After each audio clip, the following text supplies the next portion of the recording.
got very involved with hallucinogens, which is weird because in my head life is a hallucination. I don't know, so it just made it more colorful. And you know, first of all, it's the times you're born into. I mean, we were hippies and flower children and the recovery movement of the 80s, but we didn't know that yet.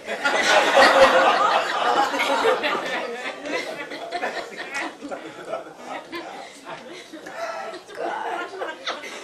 We took hallucinogens because, number one, we had heard that they changed your brain chemistry. We heard that. But they also made sex much more interesting, so who cares? Look at the brain chemistry, it doesn't matter. What's the comparison? And there were no consequences. All right, occasionally you heard about some guy who got high on acid and tried to fly off a ledge, but, you know, I never knew him. And so the last time I ever did a hallucinogen was in Mexico, where I was recently again, but this time I was straight. No wonder it was so traumatic. But I was in Mexico, and I thought, you know what I think I'll do now? I think I'm going to take mescaline and go snorkeling, which would make sense if you can swim and you're not paranoid. So I am underwater, and I am so completely out of control. The exotic fish are pointing at me.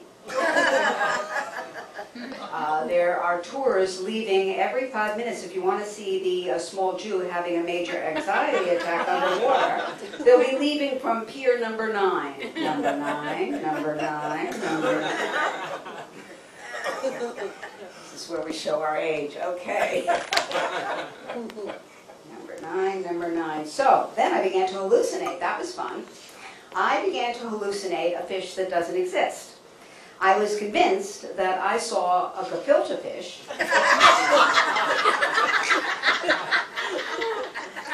slowly coming toward me. I mean, how could it move fast? It was in a jar with that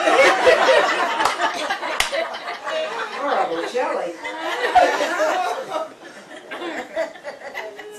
So 10 years later, I stopped. And I have to be honest, I didn't really hit a bottom, I don't think. I mean, I didn't stop because life became like impossible and I lost jobs and everything. I stopped because I was getting older and I needed the extra money for moisturizer. I'm going to put it right